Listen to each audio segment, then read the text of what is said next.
జనబెరి news కి స్వాగతం. Bulletin లో ముందుగా హెడ్లైన్.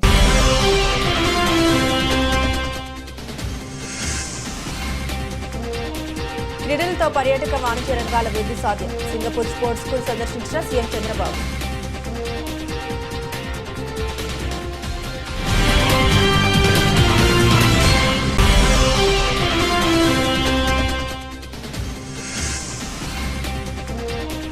హైకోర్టు న్యాయమూర్తి జస్టిస్ భట్టు దేవానంద్ ప్రమాణ స్వీకారం. న్యాయమూర్తిగా ప్రమాణం చేయించిన ప్రధాన న్యాయమూర్తి జస్టిస్ ధీరజ్ సింగ్ ఠాకూర్.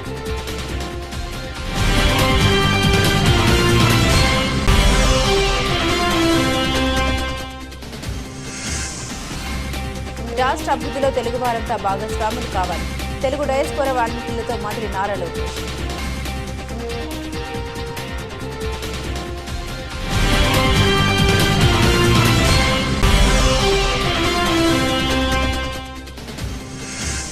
విజయవాడ తూర్పు నియోజకవర్గం 4వ డివిజన్ సుబ్బారావు కాలనీ 2వ రోడ్లో సుపరిపాలనలో తొలి అడుగు కార్యక్రమంలో పాల్గొన్న ఎమ్మెల్యే గద్దె రామ్మోహన్ రావు.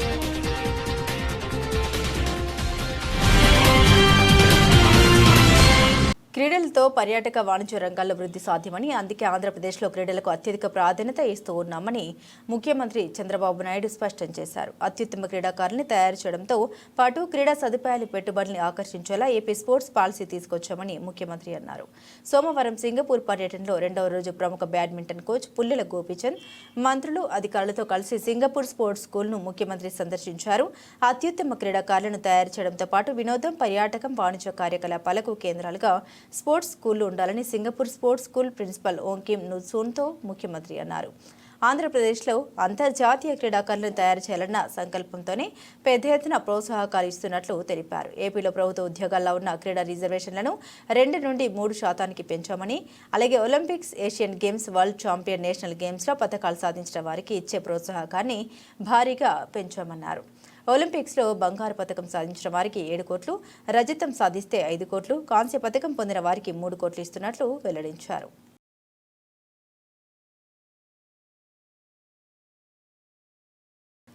ఆంధ్రప్రదేశ్ రాష్ట్ర ఉన్నత న్యాయస్థానం న్యాయమూర్తిగా జస్టిస్ భట్టు దేవానంద్ సోమవారం ప్రమాణ స్వీకారం చేశారు. మద్రాస్ హైకోర్టు నుండి బదిలీపై రాష్ట్ర హైకోర్టుకు వచ్చిన ఆయనచే రాష్ట్ర హైకోర్టు ప్రధాన న్యాయమూర్తి జస్టిస్ ధీరజ్ సింగ్ ఠాకూర్ ప్రమాణం చేయించారు. హైకోర్టు మొదటి కోర్టు హాల్లో జరిగిన ఈ కార్యక్రమంలో పలువురు న్యాయమూర్తులు, advocate general Dammalapati Srinivas, AP bar council అధ్యక్షులు ద్వారకానాథ్ రెడ్డి, హైకోర్టు న్యాయవాదుల సంఘం అధ్యక్షులు కె చిదంబరం, అదనపు సొలిసిటర్ జనరల్ ధనుంజయ, అదనపు advocate general P Sambasiva Pratap, public prosecutor M Lakshminarayana, high court register general Parthasarathi, పలువురు ఇతర రిజిస్టర్లు, సీనియర్ న్యాయవాదులు, బార్ అసోసియేషన్, బార్ కౌన్సిల్ సభ్యులు, AP legal services authority, AP judicial academy ప్రతినిధులు తదితరులు ఈ కార్యక్రమంలో పాల్గొన్నారు. Before he enters upon his office, now I request my Lord the Honorable the Chief Justice to administer the oath.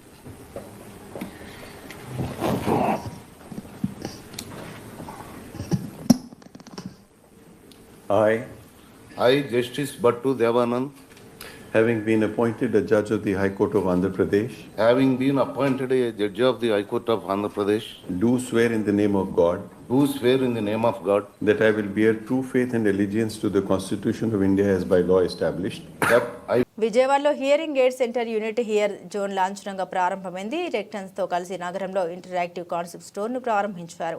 వినికిడి సమస్యలు ఉన్న బాధితులకు ఏకైక పరిష్కార వేదికగా హియర్ జోన్ నిలవనుందని ఎండీ గణేష్ తెలిపారు. హియరింగ్ క్లినిక్లకు సంబంధించి ప్రముఖ నెట్వర్క్ అయిన డబ్ల్యూఎస్ ఆడియాలజీ ఆధ్వర్యంలో ప్రఖ్యాత విశ్వసనీయ బ్రాండ్ రెక్టన్స్ తో కలిసి విజయవాడ ఎల్లూరు రోడ్లో విజయ టాకీస్ దగ్గర అధునాతన హియరింగ్ సెంటర్ హియర్ జోన్ ను ప్రారంభించారు.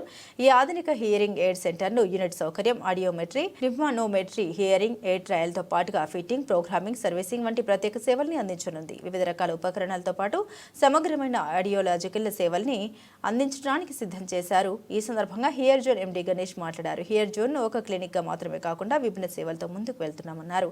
నమ్మకం, సాంకేతికత, పారదర్శకత, అరిస్తంభాలపై నిర్మించబడిన వినికిడి ఆరోగ్యం కోసం మాది ఏకైక విశ్వసనీయ సంఘమే స్థానమని తెలిపారు. మా సేవల్ని విజయవాడలోనే కాకుండా అంతకు మించి విస్తరించేందుకు గాను కృషి చేస్తున్నామన్నారు. WS audiology India CEO, managing director Avinash Pawar Vijayawada ప్రజలు తమ సేవలను సద్వినియోగం చేసుకోవాలని కోరారు. My name is Avinash Pawar. I work as a CEO and Managing Director for WS Audiology. WS Audiology is one of the leading manufacturers of hearing aids worldwide, and we have the association and collaboration with various partners across the country. We have been in this country for more than 25 years, and today I am privileged and honored to be a part of this ceremony where Here Zone has been inaugurated in the city of Vijayawada. It's a branch of HSE, and HSE has a very long legacy, more than 30-35 years in this country.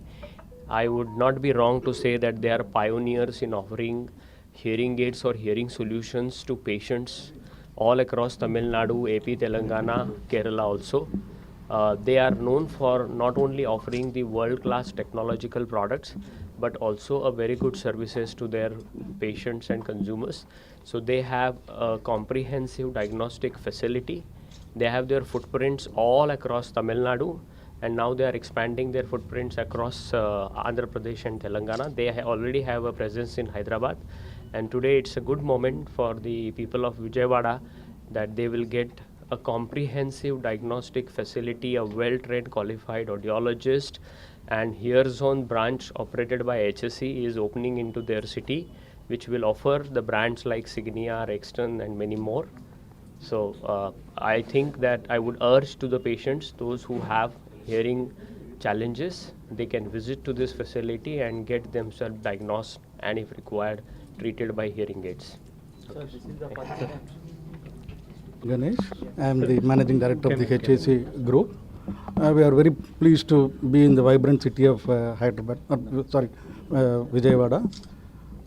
I think we are bringing our 45 years of legacy here.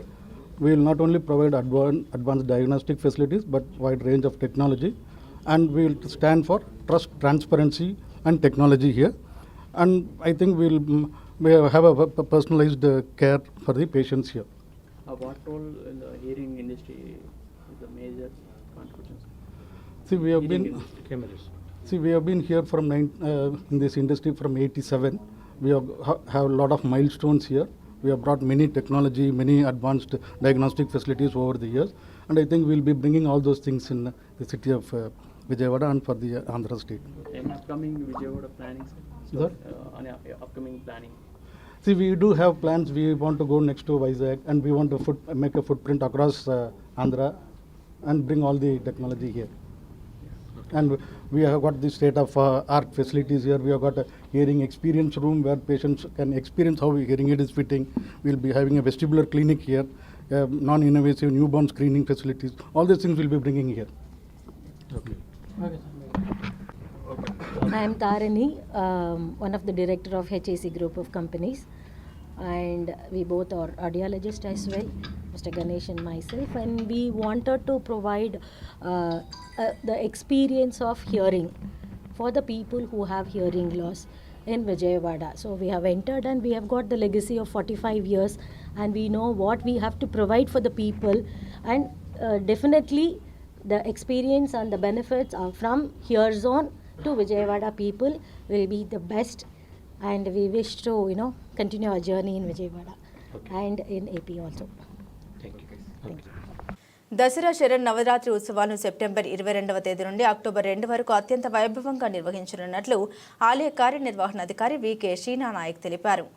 September 22వ తేదీ నుండి ఇంద్రకిలాద్రిపై నిర్వహించనున్న దసరా మహోత్సవాల నిర్వహణపై సోమవారం ఉదయం కార్యనిర్వహణాధికారి VK Sheena Naik వైదిక committee సభ్యులు వేద పండితులతో కలిసి మీడియా ప్రతినిధులతో ఒక సమావేశం నిర్వహించారు. ఈ సందర్భంగా దసరా ఉత్సవాలకు సంబంధించి శుభ ఆహ్వాన పత్రికను విడుదల చేశారు. అనంతరం ఈవో మాట్లాడారు. శ్రీ విశ్వవాసు నామ సంవత్సర దసరా మహోత్సవాలను సెప్టెంబర్ 22 నుండి అక్టోబర్ 2వ తేదీ వరకు నిర్వహించాలని వైదిక కమిటీ నిర్ణయించినట్లు ఆయన తెలిపారు. దసరా మహోత్సవాలకు రాష్ట్ర నలుమూలల నుండే కాకుండా ఇతర రాష్ట్రాలు, దేశ విదేశాల నుండి పెద్ద ఎత్తున భక్తులు అమ్మవారి దర్శనానికి తరలివస్తారన్నారు. భక్తుల మనోభావాలకు అనుగుణంగా సాధారణ భక్తులకు అమ్మవారి దర్శనం త్వరితగతిన జరిగేలా ఏర్పాట్లు చేసేందుకు గాను ప్రణాళికను రూపొందిస్తున్నామని, ఇందుకు సంబంధించి జిల్లా కలెక్టర్ ఆధ్వర్యంలో సమన్వయ కమిటీ సమావేశం నిర్వహించడం జరిగిందని తెలిపారు. దేవాదాయ శాఖ మంత్రి, కమిషనర్, ఇతర ఉన్నతాధికారుల సూచన సలహాలు పరిగణలోకి తీసుకుని దసరా ఉత్సవాల్ని అత్యంత వైభవంగా నిర్వహించేందుకు గాను అవసరమైన అన్ని ఏర్పాట్లు చేయనున్నట్లు తెలిపారు. మీడియా ప్రతినిధుల సమక్షంలో ఆలయ ప్రధాన అర్చకులు, వైదిక కమిటీ సభ్యులు ఎల్ దుర్గాప్రసాద్, వైదిక కమిటీ సభ్యులు చింతపల్లి ఆంజనేయ, ఘనపాటి విఎస్ మహర్షి, ఘనపాటి వేద పండితులు, వైదిక కమిటీ సభ్యులు, అర్చకులు శ్రీధర్ శర్మ, ఆలయ ఎగ్జిక్యూటివ్ ఇంజనీర్లు, ఇరువురు ఏఈఓలు, వివిధ విభాగాల పర్యవేక్షకులు తదితరులు పాల్గొన్నారు. ఈ సంవత్సరం దసరా మహోత్సవములు ప్రతి సంవత్సరం ఏ విధంగా అయితే జరుగుతుందో ఆ విధంగానే సెప్టెంబర్ 22వ తారీఖు నుంచి అక్టోబర్ 2వ తారీఖు వరకు అనగా ఈ యొక్క దసరా మహోత్సవములు 11 రోజులు జరుగుతాయి. విశేషంగా ఈ సంవత్సరం మనకు 11 డేస్ రావడం అనేది చాలా గ్రేట్. ఇది ముఖ్యంగా మనకు యథావిధిగా ప్రతిరోజు కూడా నగరోత్సవములు ఖచ్చితంగా జరుగుతుంది. ముఖ్యంగా మనకు విశేషంగా చెప్పుకోవాల్సింది మూలా నక్షత్రం 29వ తారీఖు సోమవారం రోజు 29 సెప్టెంబర్ 25 సోమవారం రోజు మూలా నక్షత్రంకు సంబంధించిన విశేషమైన రోజు. ఆ రోజు గౌరవ ముఖ్యమంత్రి గారు కూడా అమ్మవారికి సారే సమర్పణ అనేది కార్యక్రమం జరుగుతుంది. మనకి ఏదైతే విజయదశమి వచ్చేసి 2వ తారీఖు గురువారం అంటే చివరి రోజు, ఆ రోజు తెప్పోత్సవం జరుగుతుంది. ముఖ్యంగా రోజువారీ అలంకరణ ఈ విశేషములన్నీ కూడా మా స్థానాచారి గారు శ్రీ శివప్రసాద్ శర్మ గారు మీకు కూలంకుషంగా వివరిస్తారని చెప్పేసి తెలియజేస్తున్నాను. మాత్రే నమః.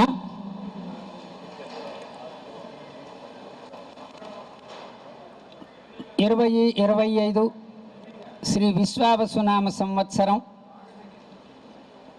ఈ విశ్వావసునామ సంవత్సరంలో ఆశ్వేధ శుద్ధ పాడ్యమి నుంచి ఆశ్వేధ శుద్ధ దశమి వరకు శరన్నవరాత్రి ఉత్సవాలు ప్రతి సంవత్సరం మాదిరిగా విశేషంగా జరుగుతాయి. దాని ఏర్పాట్ల గురించి ఈరోజు మా కార్యనిర్వహణాధికారి వారు స్పెషల్ గ్రేడ్ డిప్యూటీ కలెక్టర్ గారు అయినటువంటి శ్రీ సీనా నాయక్ గారి ఆధ్వర్యంలో ఈరోజు మన మీడియా మిత్రులు అందరూ ఎలక్ట్రానిక్ మీడియా, ప్రింట్ మీడియా మరి అందరిని కూడాను ఈరోజు ఇక్కడికి సమావేశానికి పిలిపించి శరన్నవరాత్రి ఉత్సవాలు ఎంత వైభవపేతంగా నిర్వర్తించాలి, గతం కన్నా ఇంకా అత్యంత వైభవపేతంగా నిర్వర్తించడానికి సమిష్టి కృషి చేద్దాము అని మా కార్యనిర్వహణాధికారి పిలుపుతో ఈరోజు దసరా శరన్నవరాత్రి యొక్క అలంకార పత్రికను కూడాను ఈరోజు మా ఈఓ గారి దీంట్లో విడుదల చేయడం జరిగింది.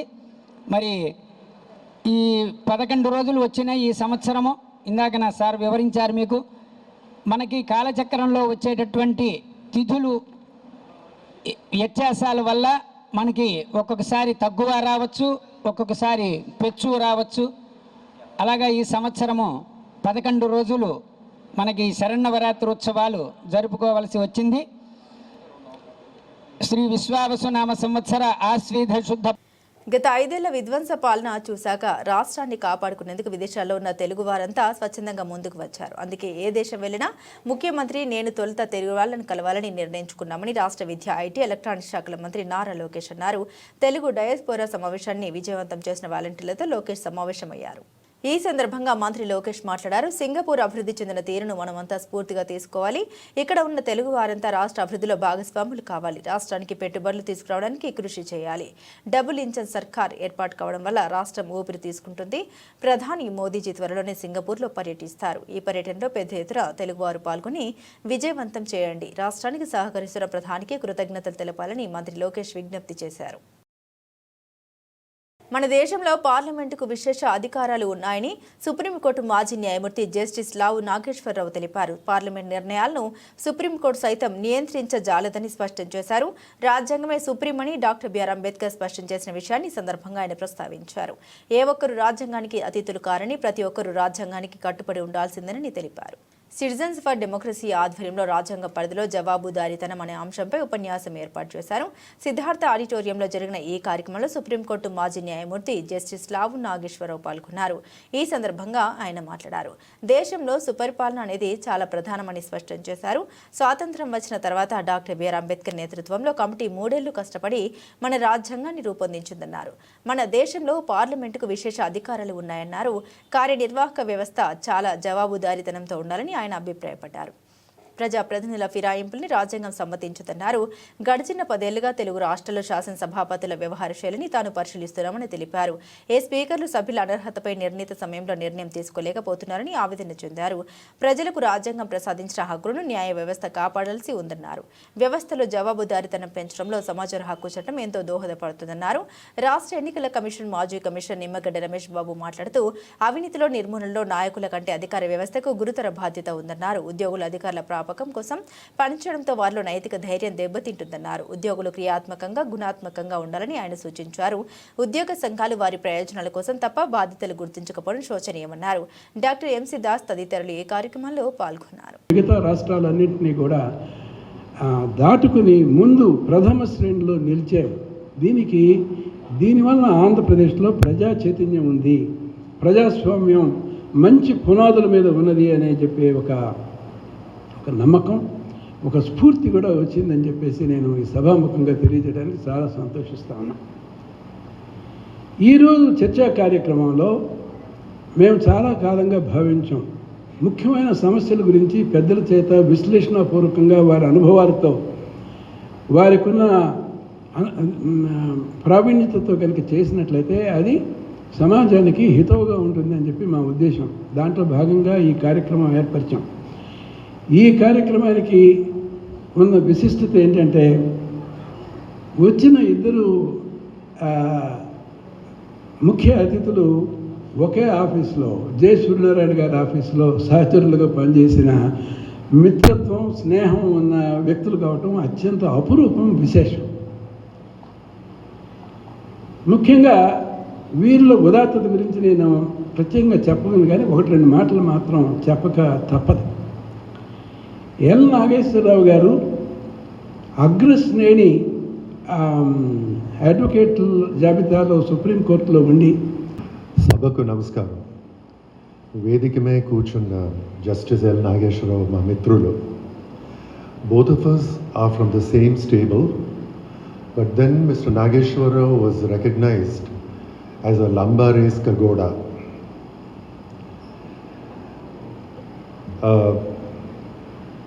రాజయ్య గారు మమ్మల్ని సత్కరిస్తూ ఫస్ట్ టైం మిమ్మల్ని కలుస్తున్నానని అన్నారు. అయ్యా, దాదాపు 22 సంవత్సరాల క్రితం మా అమ్మాయి మీ ఇంజనీరింగ్ కాలేజీలో ఇంజనీరింగ్ చేసింది. అది మీకు మాకు ఉన్న అనుబంధం. రమేష్ కుమార్ గారు చాలా చెప్పారు. నేను విశాఖపట్నం నుంచి వచ్చాను, ఆయన మా ఊరు అల్లుడు గారు. So when I felt that, in violation of all constitutional procedure, something was happened, I had to call him. Then Vedik mein on Advocate General Manohar Garu. He was a government leader for education, and that education became his suffix and prefix in all respects, figuratively, literally, and by virtue of his work till about the late 90s. Post the period of his graduation to that of a very senior arguing lawyer at the High Court, he was entrusted with the task of multiple corporations, both state and center. He was representing not less than 20 to 25 corporations cutting across the nation. And he was the advisor on the panel of the boards for around 2 to 3 universities. But he declined for his personal and professional reasons. Had he accepted it, certainly he would have become Chief Justice of the Supreme Court at that time. In 2016, he was again offered judgeship and he accepted it for the sake of the society at large. And his tenure at Supreme Court was 6 years. During this tenure of 6 years, he authored more than 200 judgments. And his judgments are known for precision, clarity, and brevity. Benjamin Cardozo, an illustrious judge and jurist, has rightly said, a judge speaks through his judgments, and his personality reflects in the judgments. So Sri Justice Lav Nageswara garu.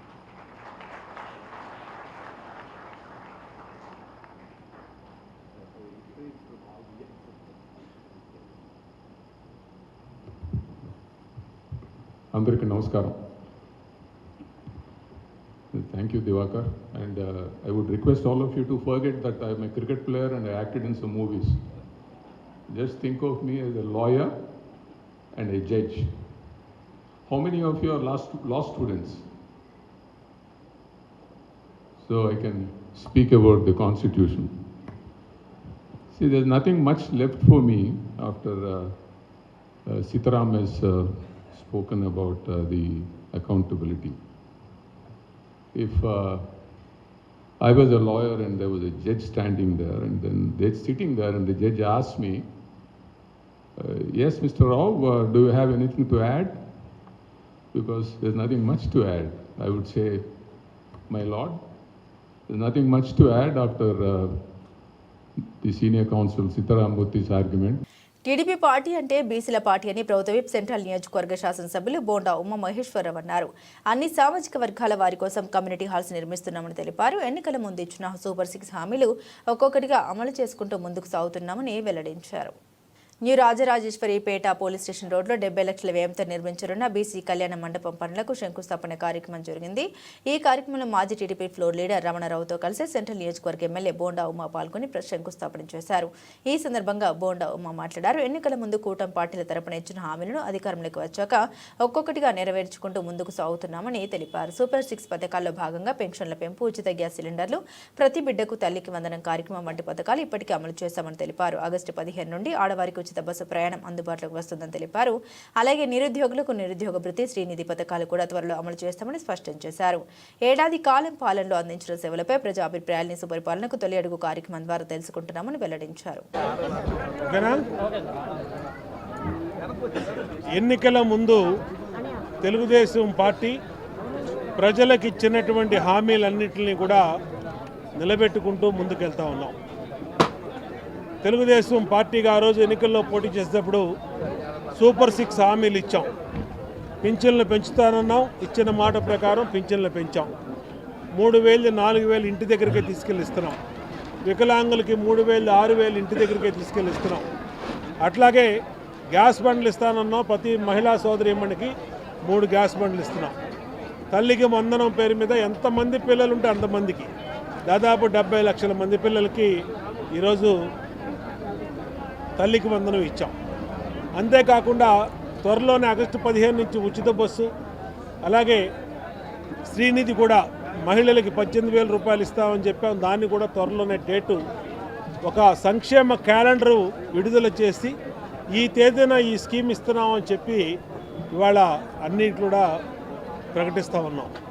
అంతేకాకుండా 12 నెలల పరిపాలన మీద ప్రజల దగ్గరికి వెళ్ళి ప్రజల అభిప్రాయం తెలుసుకున్నటువంటి పార్టీ ప్రభుత్వం ఏదీ లేదు. తెలుగుదేశం ఈ ప్రభుత్వంలో 12 నెలల పరిపాలన మీద ప్రజల దగ్గరికి వెళ్ళి సుపరిపాలన తొలి అడుగు అని చెప్పి ఆ కార్యక్రమం తీసుకొని డోర్ టు డోర్ కూడా మా నాయకులు మేము అందరం కూడా ప్రజల్లో ఉన్నాము. అంతేకాకుండా ఎన్నికల ముందు ఈ సెంట్రల్ నియోజకవర్గంలో సమస్యల మీద ప్రజలకి స్పష్టమైన హామీలు ఇచ్చాం. రోడ్లు కానీ, డ్రైన్లు కానీ, కమ్యూనిటీ హాల్ కానీ, హెల్త్ సెంటర్స్ కానీ, స్కూల్స్ కానీ, పార్కులు కానీ ఇచ్చాం. అట్లన్నింటినీ ఇవాళ 240 కోట్ల రూపాయలు ఖర్చు పెట్టి ఇప్పటికీ పూర్తి చేయడం జరిగింది. తెలుగుదేశం పార్టీ అంటేనే బీసీల పార్టీ. బీసీ సోదరులకి ఇవాళ ఈ రోజున రాష్ట్రంలో తెలుగు రాష్ట్రాల్లో ఉన్నటువంటి నాగవంశీ కుటుంబాలందరికీ కూడా సంక్రాంతి పండగ రోజుగా నేను భావిస్తూ ఉన్నా. గత 50-60 సంవత్సరాల నుండి విజయవాడ నగరంలో వలస కూలీలుగా, ముఠా కార్మికులుగా, రిక్షా కార్మికులుగా, ఆటో కార్మికులుగా, చిన్న భవన నిర్మాణ కార్మికులుగా, మహిళా సోదరిమణులు మరి చిన్న పనులు చేసుకుని జీవనం సాగిస్తున్నటువంటి పరిస్థితిలో ఈ రోజున గౌరవ పెద్దలు సెంట్రల్ నియోజకవర్గ శాసనసభ్యులు, ప్రభుత్వ విప్పు బోండా ఉమా మహేశ్వరరావు గారు, పెద్దలు పార్లమెంట్ సభ్యులు కేశినేని శివనాథ్ సిన్ని గారు మరి వారందరి దృష్టికి తీసుకొని వెళ్ళి ఎన్నికల ముందు మరి హామీలు అడిగాం. ఎన్నికల ముందు హామీలు అడిగితే ఏదో కొద్దిగా మరి చేస్తారు, కానీ ఎన్నికలు అయిపోయిన తర్వాత కరెక్ట్గా ప్రభుత్వం వస్తుందని చెప్పేసి నాకు ఒక నమ్మకం, నేను నమ్మినటువంటి సిద్ధాంతం రూపంగా నేను నమ్మాను. ఆ నమ్మిన సిద్ధాంతం ప్రకారంగా ఈరోజు నేను ఒకటే చెప్తా ఉన్నా, అర్బన్లో ఉన్నటువంటి విజయవాడ నగర పెద్దలకు, విజయవాడ నాగవంశ సంఘం పెద్దలకు, జిల్లాలో ఉన్నటువంటి పెద్దలకు, రాష్ట్రంలో ఉన్నటువంటి పెద్దలకు అందరూ సహకారం చేయాలి, అందరం కూడా ముందుండాలి, అందరూ ప్రతి ఒక్కరు కూడా కలిసికట్టుగా ప్రయాణం చేయాలి. వారి ద్వారా మన శాసనసభ్యులు కానీ మన ఎంపీ గారు ఇప్పుడు 1,49,00,000 రూపాయలు మరి శాంక్షన్ చేసి మరి గ్రౌండ్ ఫ్లోర్ నిర్మాణం చేస్తూ ఉన్నారు. మరి సుమారుగా ఇంకో ₹1,00,00,000 పెట్టి కూడా మరి ఫస్ట్ ఫ్లోర్ నిర్మాణం కూడా కృషి చేస్తాం. ఇది 5 నెలల్లో పూర్తవుతుంది. మిగతా ఫస్ట్ ఫ్లోర్ కూడా ఇంకొక 4-5 నెలల్లో పూర్తవుతుందని చెప్పేసి ఈ రోజున నేను భావిస్తూ ఉన్నా. అదే కాకుండా ఈ రోజున ఎన్నో ఏళ్ల కళ, ఎంతోమంది కార్పొరేటర్లుగా గెలవచ్చు, ఎంతోమంది నాయకులుగా చలామణి అవ్వచ్చు, ఎంతోమంది విజయవాడ నగరానికి ఎంపీలుగా చేశారు, ఎంతోమంది ఎమ్మెల్యేలుగా చేశారు, ఎంతోమంది ముఖ్యమంత్రులుగా చేశారు. కూటమి ప్రభుత్వం అధికారంలోకి వచ్చిన తర్వాత సంక్షేమం, అభివృద్ధి కార్యక్రమాలు సమానంగా ముందుకు తీసుకెళ్లడం జరుగుతుందని విజయవాడ తూర్పు ఎమ్మెల్యే గద్దె రామ్మోహన్ తెలిపారు. ఎన్నికల సమయంలో ఇచ్చిన హామీలు ఒక్కొక్కటిగా అమలు చేస్తూ ప్రజలకు మెరుగైన పాలన అందిస్తున్నామన్నారు. విజయవాడ తూర్పు నియోజకవర్గం 4వ డివిజన్ సుబ్బారావు కాలనీ 2వ రోడ్లో సుపరిపాలనలో తొలి అడుగు కార్యక్రమంలో ఎమ్మెల్యే గద్దె రామ్మోహన్ రావు పాల్గొన్నారు. ఈ సందర్భంగా ప్రజల వద్దకు వెళ్లి వారి సమస్యలు తెలుసుకోవడంతో పాటు ప్రభుత్వం అందిస్తున్న సంక్షేమ పథకాలు, చేస్తున్న అభివృద్ధి కార్యక్రమాలు వివరించారు. అనంతరం రోడ్డు పనులకు శంకుస్థాపన చేశారు. ఈ సందర్భంగా మీడియాతో మాట్లాడారు. సీఎం చంద్రబాబు సారథ్యంలో ప్రజలకు సుపరిపాలన అందుతుందని పేర్కొన్నారు. ఎన్నికల సమయంలో ఇచ్చిన హామీలు అమలు చేస్తూ మహిళలను ఆర్థికంగా బలోపేతం చేస్తున్నామని తెలిపారు. ఇప్పటికే తల్లికి వందనం ఉచిత గ్యాస్ సిలిండర్ అందించామని, రాబోయే రోజుల్లో ఉచిత బస్సు పథకాన్ని అమలు చేయనున్నామన్నారు. ప్రజలు కూడా ప్రభుత్వానికి సహకరించాలని కోరారు. ఈ కార్యక్రమంలో టీడీపీ శ్రేణులు, మున్సిపల్ అధికారులు పాల్గొన్నారు. నమస్కారం. ఈ రోజున విజయవాడ తూర్పు నియోజకవర్గంలో లేదా విజయవాడ నగరంలో అభివృద్ధి ఒక రోడ్లే కాదు, డ్రైన్లు, అండర్ గ్రౌండ్ డ్రైన్ అన్నీ కూడా ప్రక్షాళన చేసి ఒక సమగ్రమైన పట్టణంగా దీన్ని తీర్చిదిద్దడానికి ఇప్పటికే భారతదేశ ర్యాంకులో తొలి 2-3 ర్యాంకుల్లో ఉన్న మన విజయవాడ నగరం దాన్ని మొట్టమొదటి ర్యాంకు తీసుకురావడానికి మన ముఖ్యమంత్రి గారు చిత్తశుద్ధితో ముందుకు వెళ్తూ ఉన్నారు. అనేకమైన కార్యక్రమాలకు ఆయన మాకు చేయూతనిస్తూ ఉన్నారు. ఇక్కడ సుబ్బారావు కాలనీ, న్యూ కాలనీలో ఇవాళ 2 రోడ్లకు 26 లక్షల రూపాయలు ఖర్చు పెట్టి రోడ్లు వేసుకోవడం జరుగుతోంది. అంతేకాదు ప్రధాన రహదారులు, దీని చుట్టుపక్కల ఉన్న కాలనీకి చుట్టుపక్కల ఉన్న ప్రధాన రోడ్లన్నీ కూడా సుమారు అవసరమైన ఈ కాలనీకి రావడానికి లేదా విజయవాడ దాటి వెళ్ళడానికి అవసరమైన రోడ్ల నిర్మాణం కోసం నారా చంద్రబాబు నాయుడు గారు 100 కోట్ల రూపాయలు ఇచ్చి ఈ రోడ్ల నిర్మాణానికి టెండర్లు పిలవడం జరుగుతోంది. సరే, అభివృద్ధి ఖచ్చితంగా అభివృద్ధికి చిరునామా నారా చంద్రబాబు నాయుడు గారు. నిన్న సింగపూర్లో ఆయన వెళితే అక్కడ పలికిన స్వాగతం కానివ్వండి, అక్కడున్న అనేకమైన సంస్థలు వచ్చి ఆయన కలవటం కానివ్వండి, ఆ సంస్థలు గత ప్రభుత్వం వాళ్ళని అవమానపరిచిన దానికి వాళ్ళ 5 సంవత్సరాల పాటు మన రాష్ట్రానికి రాలేదు. మరలా నారా చంద్రబాబు నాయుడు గారి పిలుపు మేరకు వాళ్ళందరూ స్పందించిన తీరు, ఇవన్నీ కూడా పిల్లల భవిష్యత్తు బాగుపడటానికి, మన పిల్లల యువతే మనకు స్థిరాస్తి. ఏ దేశానికైనా, ఏ రాష్ట్రానికైనా, ఏ జిల్లాకు కూడా ఎక్కడ యువత చక్కగా ఉద్యోగాలు చేసుకుని ముందుకు వెళ్తారో అదే ఒక స్థిరాస్తి. రాష్ట్ర అభివృద్ధిలో కూడా ఆ గణనాల్లో, ఆ లెక్కల్లో ఈ పిల్లలు ఉపాధి పొందితే ఆ యొక్క రాష్ట్ర వృద్ధి రేటు కూడా పెరుగుద్ది. మరి అదేవిధంగా పిల్లల్ని మనం ఉద్యోగాలు లేక వాళ్ళు ఇబ్బంది పడితే వాళ్ళు చెడు అలవాట్లకి. విజయవాడ తూర్పు నియోజకవర్గంలో ప్రజల ఆశయాలు, ఆకాంక్షలకు అనుగుణంగా గద్దె రామ్మోహన్ రావు గారి నాయకత్వంలో, అట్లాగే ఎంపీ కేశినేని చిన్ని గారి నాయకత్వంలో సంక్షేమ కార్యక్రమాలను ఒకవైపు ప్రభుత్వం తరఫున ఇచ్చేటువంటి సంక్షేమ కార్యక్రమాలన్నింటినీ కూడా ప్రజలకు అందిస్తూ కూడా వారి ఆశయాలు అభివృద్ధి పదంలో మరి రోడ్లు కానివ్వండి, డ్రైన్స్ కానివ్వండి, స్ట్రీట్ లైట్ కానివ్వండి, వాటర్ విషయంలో కానివ్వండి, పారిశుద్ధ్య విషయంలో కానివ్వండి కూడా ఎక్కడా లోటుపాట్లు రాకుండా కూడా ముందుండి పనిచేస్తున్నాం. అందులో భాగంగానే విజయవాడ 4వ డివిజన్లో 70% వరకు కూడా సిమెంట్ రోడ్లని వేసుకోవడం జరిగింది. అదేవిధంగా ఈ రోజున సుబ్బారావు కాలనీ, సుబ్బారావు న్యూ కాలనీలో 26 లక్షల రూపాయలతో road number 1, road number 2 new కాలనీలో కూడా సిమెంట్ రోడ్లు ఏర్పాటు చేసుకోవడం జరుగుతుంది. భవిష్యత్తులో మిగిలిన కాలనీల్లో కూడా అన్ని రోడ్లు కూడా సిమెంట్ రోడ్లు వేసుకోవడానికి చర్యలు తీసుకుంటూ ఉంటాము. ఎటువంటి కార్పొరేషన్ తరఫున ఎటువంటి అభివృద్ధి కార్యక్రమం కావాలన్నా కూడా ముందుండి మేము పనిచేస్తాం. బులెటిన్ ముగించే ముందు హెడ్లైన్స్ మరోసారి.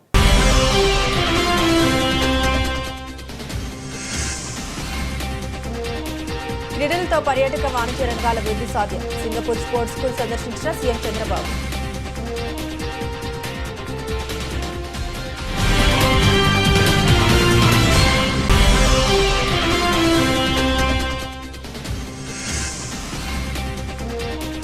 హైకోర్టు న్యాయమూర్తి జస్టిస్ భట్టు దేవానంద్ ప్రమాణ స్వీకారం. న్యాయమూర్తిగా ప్రమాణం చేయించిన ప్రధాన న్యాయమూర్తి జస్టిస్ ధీరజ్ సింగ్ ఠాకూర్.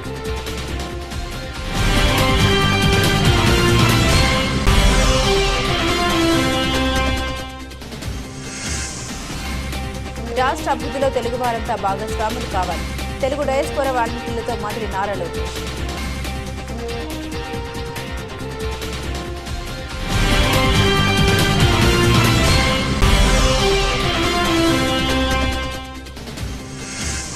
విజయవాడ తూర్పు నియోజకవర్గం 4వ డివిజన్ సుబ్బారావు కాలనీ 2వ రోడ్లో సుపరిపాలనలో తొలి అడుగు కార్యక్రమాల్లో పాల్గొన్న ఎమ్మెల్యే గద్దె రామ్మోహన్ రావు.